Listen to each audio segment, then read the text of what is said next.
ಒಂದು ಒಂದು ಅವಕಾಶ. ಈ ವಿಶೇಷ ಕಾರ್ಯಕ್ರಮಗಳಲ್ಲಿ ಏನಪ್ಪಾ ಇರುತ್ತೆ ಅಂದ್ರೆ ಸಾರ್ವಜನಿಕರಿಗೆ ಅನುಕೂಲವಾಗುವ ರೀತಿಯಲ್ಲಿ ಯಾವ ರೀತಿಯಾಗಿ ನಾವು ನಿಮಗೆ ಸಾರ್ವಜನಿಕ ಸೇವೆಯನ್ನ ಸಲ್ಲಿಸಲಿಕ್ಕೆ ಸಾಧ್ಯ ಎಂಬ ಒಂದು ಸಣ್ಣ ಪ್ರಾಮಾಣಿಕ ಪ್ರಯತ್ನ ಮಾಡಲಿಕ್ಕೆ ಮೊದಲಿಗೆ ನಾನು ನಿಮಗೆ ನಮ್ಮ ಅತಿಥಿಗಳನ್ನ ಪರಿಚಯ ಮಾಡಿಸ್ಲಿಕ್ಕೆ ಇಷ್ಟಪಡ್ತಾ ಇದ್ದೀನಿ. ಮೊದಲನೇದಾಗಿ ಬನ್ನೂರು ನಾಗರಾಜು ಅಂತ ಹೇಳಿ, ಜೊತೆಗೆ ಕುಮಾರ್ ಅಂತ ಹೇಳಿ, ನನ್ನ ಹೆಸರು ಮಹಾದೇವ ಸ್ವಾಮಿ ಅಂತ ಹೇಳಿ. ಪ್ರಪ್ರಥಮವಾಗಿ ಗೊತ್ತೋ ಗೊತ್ತಿಲ್ಲದೇನೋ ಸಾಮಾನ್ಯವಾಗಿ ವಾಹನ ಸಂಚಾರ ಮಾಡ್ತಕ್ಕಂಥವ್ರಿಗೆ ವಾಹನ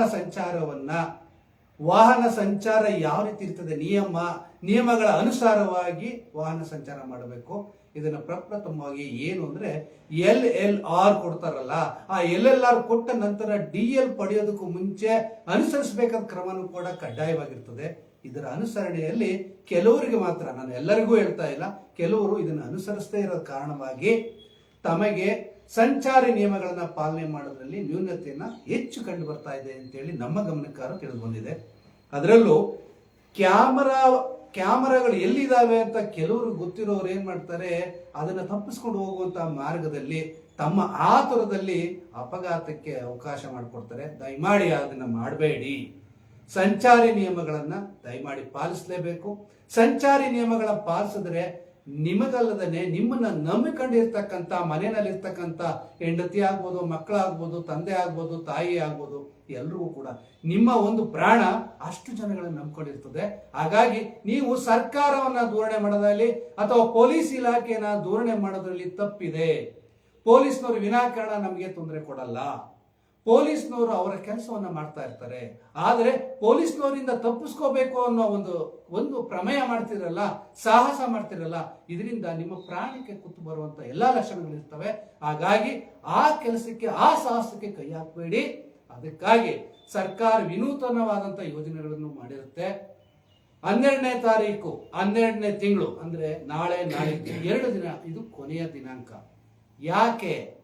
ಶೇಕಡ 50 ಅಂದ್ರೆ ಈಗ ಒಂದು ದಂಡ 500 ರೂಪಾಯಿ ಆಗಿದ್ರೆ 250 ರೂಪಾಯಿನ ಪಾವತಿ ಮಾಡ್ಲಿಕ್ಕೆ ಒಂದು ಅವಕಾಶವನ್ನು ಮಾಡಿಕೊಟ್ಟಿದೆ. ಅದು 12ನೇ ತಾರೀಕು ಲಾಸ್ಟ್ ಆಗುತ್ತೆ. ದಯಮಾಡಿ ನಿಮಗೆ ನೋಟಿಸ್ ಬಂದಿರ್ತದೆ. ನೋಟಿಸ್ನ ನನಗೆ ಬಂದಿಲ್ಲ, ನಾನು ಗಾಡಿ ಓಡಿಸೇ ಇಲ್ಲ, ನಾನು ಅಲ್ಲಿಗೆ ಹೋಗೇ ಇಲ್ಲ, ವಿನಾಕಾರಣ ನೋಟಿಸ್ ಬಂದಿದೆ, ಅದು ದಯಮಾಡಿ ಕೊಯ್ರಿ ಮಾಡಿ. ಸಂಬಂಧಪಟ್ಟ ಪೊಲೀಸ್ ಇಲಾಖೆಯ ಟ್ರಾಫಿಕ್ ಪೊಲೀಸ್ ಸ್ಟೇಷನ್ ಎಲ್ಲೆಲ್ಲಿದ್ದಾವೆ, ನಿಮ್ಮ ಹತ್ತಿರದ ಪೊಲೀಸ್ ಸ್ಟೇಷನ್ ಎಲ್ಲೆಲ್ಲಿದೆ ಅಲ್ಲೋಗಿ ಅದನ್ನ ತಿಳ್ಕೊಳ್ಳಿ. ಸರ್, ಇದು ನನಗೂ ಸಂಬಂಧಪಟ್ಟಿಲ್ಲ ಅಂದ್ರೆ ಅಲ್ಲಿ ನಿಮಗೆ ಪೂರ್ಣ ಪ್ರಮಾಣದ ವಿವರ ತಿಳಿಸಲಾಗುತ್ತೆ. ಇದಕ್ಕೆ ಸಂಬಂಧಪಟ್ಟಂತೆ ಏನಾದರೂ ನಿಮಗೆ ಇಲ್ಲ, ಇನ್ನೂ ನಮ್ಗೆ ಏನಾದ್ರು ಬೇಕು, ಮಾಹಿತಿಗಳ ಕೊರತೆ ಇದೆ ಅಂದ್ರೆ ಖುದ್ದಾಗಿ ನಮ್ಮನ್ನು ಕೂಡ ಭೇಟಿ ಮಾಡಬಹುದಾಗಿದೆ. ನಿಮಗೆ ಇದಕ್ಕೆ ಸಂಬಂಧಪಟ್ಟಂತೆ ಏನಾದ್ರು ಸಂಶಯಗಳಿದ್ರೂ ಕೂಡ ಹತ್ತಿರದ ಸಂಚಾರಿ ಪೊಲೀಸ್ ಠಾಣೆನ, ಸಾಮಾನ್ಯ ಪೊಲೀಸ್ ಠಾಣೆನೂ ಕೂಡ ನೀವು ಸಂಪರ್ಕ ಮಾಡೋದು ತಪ್ಪಾಗಲ್ಲ. ಅವರು ನಿಮಗೆ ಗೈಡ್ ಅನ್ನ ಮಾಡ್ತಾರೆ, ಎಲ್ಲಿ ಹೋಗ್ಬೇಕು, ಹೇಗೆ ಹೋಗ್ಬೇಕು ಅನ್ನೋದ್ರ ಬಗ್ಗೆ. ಹಾಗಾಗಿ ಈ ಪಾವತಿನ ಎಲ್ಲೆಲ್ಲಿ ಮಾಡಬೇಕು ಅನ್ನೋದು ಕೆಲವರಿಗೆ ಗೊಂದಲ ಇದೆ. ಮೈಸೂರು ನಗರದಲ್ಲಿ ಎಲ್ಲಾ ಸಂಚಾರಿ ಪೊಲೀಸ್ ಠಾಣೆಗಳಲ್ಲೂ ಕೂಡ ಇದನ್ನ ಪಾವತಿ ಮಾಡಬಹುದು. ಜೊತೆಗೆ ಕರ್ನಾಟಕ 1 ಮತ್ತೆ ಮೈಸೂರು 1 ಇಲ್ಲೂ ಕೂಡ ನೀವು ಪಾವತಿ ಮಾಡಬಹುದು. ಇಲ್ಲಪ್ಪ ನನಗೆ ಸಮಯ ಎಲ್ಲ ಹೋಗಕ್ಕಾಗಲ್ಲ, ಎಸ್ ವಿತ್ ಬಿಲ್. ಜೊತೆಗೆ ನೀವು ನನಗೆ ಸಮಯ ಇಲ್ಲದವರಿಗೆ ಒಂದು ಕಿವಿ ಮಾತು, ಆನ್ಲೈನ್ ಅಲ್ಲೂ ಕೂಡ ನೀವು ಪೇಮೆಂಟ್ ಮಾಡ್ತಕ್ಕಂಥ ಒಂದು ಯೋಜನೆಗಳನ್ನ ಮಾಡಿಕೊಟ್ಟಿದ್ದಾರೆ, ಅದರಲ್ಲೂ ಕೂಡ ಮಾಡಬಹುದು. ಇಷ್ಟೆಲ್ಲ ಆದ್ರೂ ಮೈಸೂರು ನಗರದ ನಮ್ಮ ಪೊಲೀಸ್ ಆಯುಕ್ತರ ಕಚೇರಿನಲ್ಲಿ TMC ಅಂತ ಒಂದು ಕೌಂಟರ್ ಮಾಡಿದ್ದಾರೆ, ಅಲ್ಲೂ ಕೂಡ ಪಾವತಿ ಮಾಡಬಹುದು. ಜೊತೆಗೆ ಅಯ್ಯೋ ನಾವು ಗ್ರಾಮಾಂತರ ಪ್ರದೇಶದವರು, ನಾವು ಅಲ್ಲಿ ಬಂದಾಗ ಎಲ್ಲೇ ಹುಡುಕೋದು ಹೇಗೆ ಅಂತ ಹೇಳಿದ್ರೆ, ಮೈಸೂರು ನಗರ ಪೊಲೀಸ್ ಏನ್ ಮಾಡಿದೆ ಅಂತ ಹೇಳಿದ್ರೆ ಗನ್ ಹೌಸ್ ಬಳಿ ಒಂದು ಬೂತ್ ಅನ್ನು ಕೂಡ ಮಾಡಿದ್ದಾರೆ. ಅಲ್ಲಿ ಇದು ವಿಶೇಷ ಅಂತ ಹೇಳಿ, ವಿಶೇಷವಾದಂತ ಈ ವಿಶೇಷ ಘಟಕ ಅಂತ ಹೇಳಿ ಮೈಸೂರು ನಗರದ ವಿದ್ಯಾಪೀಠದ ಬಳಿ ಗನ್ ಹೌಸ್ ಅಂತ ಇದೆ. ಆ ಗನ್ ಹೌಸ್ ಬಳಿ ಒಂದು ಸೆಂಟರ್ ಬೂತ್ ಅನ್ನ ಮಾಡಿದ್ದಾರೆ, ಅಲ್ಲೂ ಕೂಡ ಪಾವತಿ ಮಾಡೋಕ್ಕೆ ಎಲ್ಲಾ ಯೋಜನೆಗಳನ್ನ ಮಾಡಿಕೊಟ್ಟಿದ್ದಾರೆ. ನಿಮಗೇನೇ ಅನುಮಾನಗಳಿದ್ರೂ ಕೂಡ ನಗರ ಸಂಚಾರಿ ಪೊಲೀಸ್ ಠಾಣೆ ಆಗ್ಬೋದು, ಹತ್ತಿರದ ಪೊಲೀಸ್ ಠಾಣೆಗಳಲ್ಲೂ ಕೂಡ ನೀವು ಇದಕ್ಕೆ ಸಂಬಂಧಪಟ್ಟಂತೆ ವಿಚಾರಣೆಯನ್ನ ಮಾಡಬಹುದು. ಪಾವತಿ ಮಾಡಿ. ಇದು ದುಪ್ಪಟ್ಟ ಆಗ್ತಕ್ಕಂಥ ಎಲ್ಲ ಲಕ್ಷಣಗಳಿದಾವೆ. ಅಕಸ್ಮಾತ್ ಕಟ್ಟಲಿಲ್ಲ, ನಮ್ಮನ್ನೇನು ಮಾಡಕ್ ಆಗಲ್ಲ ಅಂದ್ರೆ ಮುಂದೆ ಆಗ್ತಕ್ಕಂಥಕ್ಕೆ ನೀವೇ ಹೊಣೆಗಾರ ಆಗ್ತೀರಿ. ಅದ್ರ ಅವಕಾಶ ಮಾಡಿಕೊಡ್ದೇನೆ ತಮ್ಮ ದಂಡವನ್ನ ದಯಮಾಡಿ ಪಾವತಿ ಮಾಡಿ. 12ನೇ ತಾರೀಕು ಕೊನೆ ದಿನಾಂಕ ಆಗಿರ್ತದೆ. ಇದರ ಜೊತೆಗೆ ಸಂಚಾರವನ್ನ ಮಾಡುವಂತ ಸಂದರ್ಭದಲ್ಲಿ ಅನುಸರಿಸಬೇಕಾದ ಕ್ರಮಗಳು ಏನು? ಸಂಚಾರ ಅಂತಂದ್ರೆ ಏನಾಗ್ತಾ ಇದೆ, ಕ್ಯಾಮರಾ ನೋಡಿದಾಗ ಮಾತ್ರ, ಪೊಲೀಸ್ನವ್ರು ನೋಡಿದಾಗ ಮಾತ್ರ ಹೆಲ್ಮೆಟ್ ಹಾಕೊಳ್ಳೋದು ತಪ್ಪು. ಹೆಲ್ಮೆಟ್ ಹಾಕೊಳ್ಳೋದು ನಮ್ಮ ತಲೆಯ ರಕ್ಷಣೆಗೆ, ಅವ್ರು ಬೇರೆಯವ್ರಿಗಲ್ಲ. ಸೀಟ್ ಬೆಲ್ಟ್ ಹಾಕೋದು ಕೂಡ ನಮ್ಮ ಜೀವ ರಕ್ಷಣೆಗೆ. ದಯಮಾಡಿ ಸಂಚಾರಿ ನಿಯಮಗಳನ್ನ ಕಟ್ಟುನಿಟ್ಟಾಗಿ ಪಾಲಿಸಿ ಸುಗಮ ಸಂಚಾರಕ್ಕೆ ವ್ಯವಸ್ಥೆ ಮಾಡಿಕೊಡಿ ಅಂತೇಳಿ ಈ ಮೂಲಕ ನಮ್ಮ ವಾಹಿನಿಗಳ ಪರವಾಗಿ ನಿಮಗೆ ಮನವಿಯನ್ನ ಮಾಡ್ಕೊತಾ ಇದ್ದೀನಿ. ನಮಸ್ಕಾರ. ಹೇಳಿ ಸರ್. ಮಾಧವ್ರೆ, ಈಗ ನಮ್ಮ ಕುಮಾರ್ ಸರ್ ಒಂದು ಸಮಸ್ಯೆ ಆಗಿದೆ. ಯಾವ್ದೋ ಒಂದು ವೆಹಿಕಲ್ ಅವ್ರಿಗೆ ಬಿಲ್ ಬಂದಿದೆ, ಅದ್ ಹೇಳಿ ಕುಮಾರ್ ಸರ್ ನೀವು. ಅದೇ ನನಗೆ ಏನಾಗಿದೆ ಅಂದ್ರೆ, ನಮ್ಮ ಮನೇಲಿ ಒಂದು ವೀಗೋ ಗಾಡಿ ಇದೆ.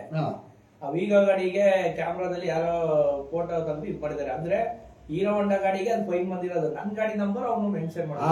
ಇಲ್ಲಿ ಗೊಂದಲ ಆಗಿರೋದು ಇಲ್ಲಿ ನಿಮಗೆ. ಅಲ್ಲಿ ವಿಳಾಸ ಒಂದೇನಾ?